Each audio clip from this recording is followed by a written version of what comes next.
एक जाटों का भगवान भी है। वो वीर तेजा जी की मैं आपको पूरी हिस्ट्री सुनाता हूँ जो मुझे पता लगी है। शिव महाराज का 11वां अवतार माना गया है।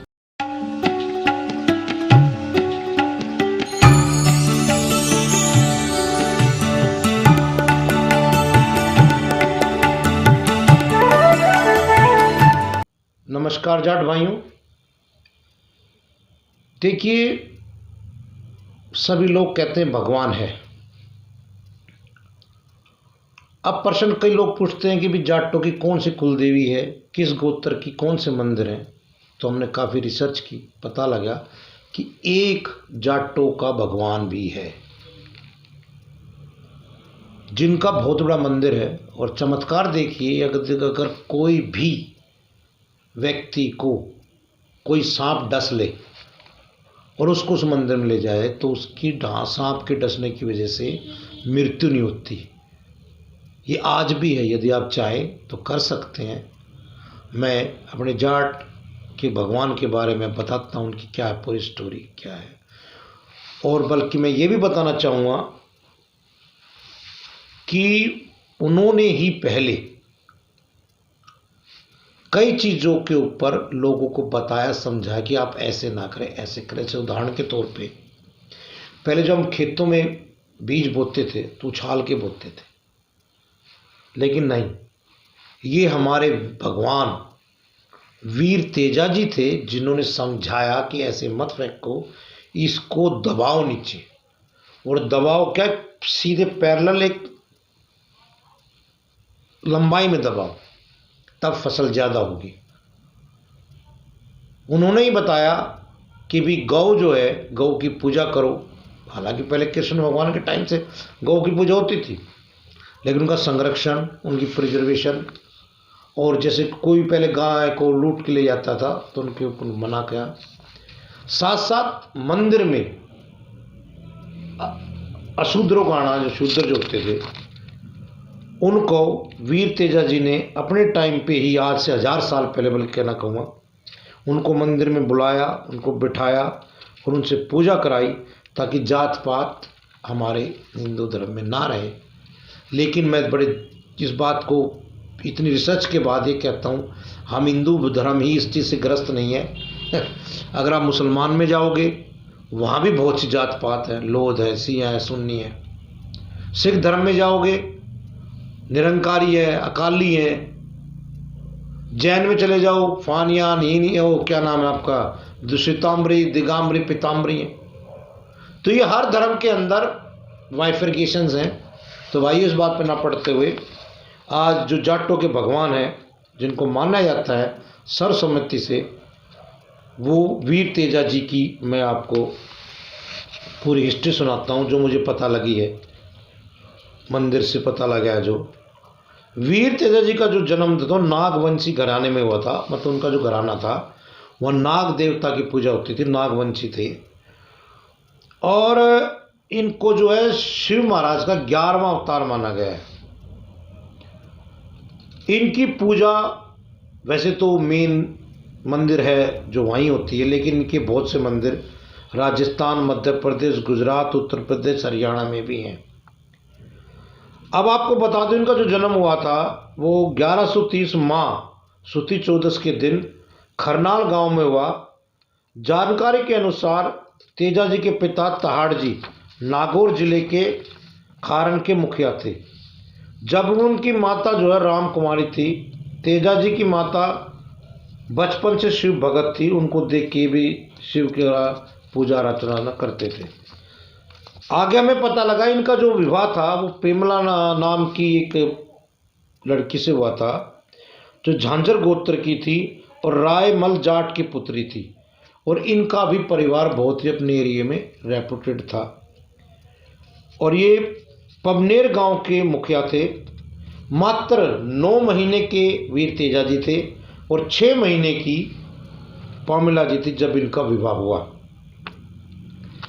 लेकिन शादी के बाद, जैसे कि आप जानते, आना जाना शुरू हो जाता, किसी बात पे इनकी दोनों की पक्ष की कुछ झगड़ा हुआ और झगड़े में मार पिटाई तक की तलवारबाजी चली। और उस तलवारबाजी में पेमल के जो मामा थे उनकी मृत्यु हो गई।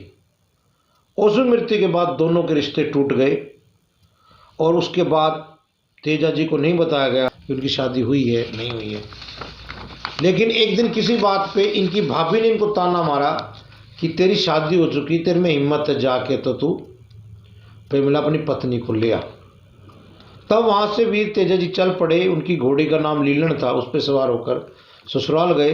क्योंकि ससुराल वाले भी देखिए वीर तेजा जी को नहीं जानते थे कि इतने साल हो गए थे, अब वो जवान हो गए थे, शादी बचपन में हुई थी, तो उन्होंने मना कर दिया। तो वहाँ से वो वापस लौट पड़े। लेकिन रास्ते में इत्तेफाक से प्रेमिला से उनकी भेंट हो गई। अभी दुर्भाग्य देखिए, प्रेमिला जी भी इस बात से जो है मान गई थी वापस आने के लिए, कुछ था जो है। उसी दिन मीणा लोगों ने लाचा माजरी से गाय चुरा ली थी। और जैसे कि अब मैंने बताया आपको, तेजा जी जो थे वो गो भगत थे, मतलब गाय की पूजा करते थे। और उनसे सहन नहीं हुआ, वो सब कुछ वहीं छोड़ के जैसे ही गाय को वापस लेने चले तो घोड़े पे जा रहे थे, रास्ते में उनके घोड़ों के टाप के नीचे एक सांप आ गया जिसकी मृत्यु हो गई। और वहाँ पर वो एक सांप, नाग और नागिन कहूँगा मैं, सहवास कर रहे थे, मतलब आप इकट्ठे थे, वो एक की मृत्यु हो गई। तो वीर तेजा जी ने इसका एक का अंतिम संस्कार कर दिया। लेकिन जब वो सांप आया उसने कहा मैं तुझे डसूंगा। तो वीर तेजा ने वचन दिया कि रुको, तुम मुझे डस लेना क्योंकि मैं तुम्हारा जो है अपराधी हूँ, क्योंकि तुम्हारे सहभागी को मैंने मार दिया है। लेकिन मुझे कुछ समय दो ताकि मैं अपना वचन पूरा कर सकूं, उस गाय को छुड़ा के ला सकूं, गाय को उनसे जो गाय चुरा ले गए मीणा जो थे। अब नाग देवता शांत हो जाते हैं, कहते कोई नहीं, मैं तुम्हारा इंतजार करूंगा, तुम वापस आना। गाय को छुड़ाने के लिए युद्ध होता है। आप जानते हो युद्ध में जख्मी हो जाते हैं लोग। तो वीर तेजा जी गाय तो छुड़ा लाए लेकिन जख्मी बुरी तरह हो गए। उनके पूरे शरीर पे कोई ऐसा स्थान नहीं था जहां घाव ना हो। अब अपने वचन को पूरा करने के लिए वीर तेजा जी सांप के पास आए, नाग देवता को। कहते हैं भाई बताओ, काटू तो कहाँ काटू, हर जगह तो जख्मी है। तो उन्होंने कहा नहीं, एक जगह बची हुई है, वो मेरी जीभ है। तो वीर तेजा जी ने अपनी जीभ निकाल दी। तब सांप ने उनको डस लिया। डसने के बाद वीर तेजा जी ने अपने प्राण त्याग दिए। उस दिन था भाद्रपद शुक्ल की 10वीं, 10 संवत 1160, अर्थात 28 अगस्त 1103 में। और इस चीज़ को देखते हुए जो प्रेमिला जी भी थी उनके साथ सती हो गई। उनकी भक्ति, विश्वास, वचनबद्धता को देखते हुए सर्प देवता ने ये उनको आशीर्वाद दिया कि अब जहां भी हमारी पूजा होगी वहां तेरी मूर्ति जरूर लगाई जाएगी,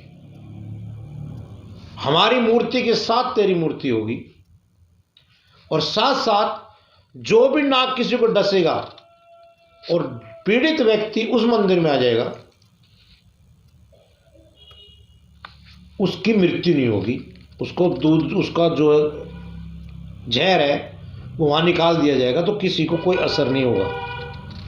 और यही जो है आज हम देखते हैं जितने मंदिर हैं इनमें तलवारधारी घोड़े पे बैठे हुए वीर तेजा जी की जो मूर्ति हर स्थान पे लगी हुई है।